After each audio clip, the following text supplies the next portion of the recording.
আসসালামু আলাইকুম গাইস, আজকে আমি শেয়ার করব মিষ্টি কুমড়ার পাকোড়া। এখানে নিয়ে নিচ্ছি মিষ্টি কুমড়া এবং দুইটার মতো আলু। এগুলোকে আমি পাতলা পাতলা করে পিচ করে কেটে নিয়েছি পেঁয়াজ কুচি, কাঁচামরিচ কুচি ও ধনিয়া পাতা কুচি। এখন অল্প পরিমাণে পানি দিয়ে এগুলোকে সেদ্ধ করে নেব, আর পানিটা একেবারে শুকিয়ে ফেলবো, এই জন্য আমি কম পানি। তো দেখতেই পাচ্ছেন কিছুক্ষণ পরে পানিটা শুকিয়ে গেছে আর এগুলো সিদ্ধ হয়ে গেছে।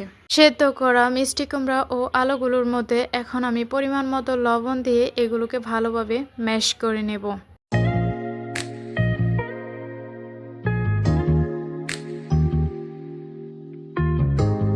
সবগুলো উপকরণকে এখন আমি একসাথে ম্যাশ করে মিক্স করে নিয়েছি।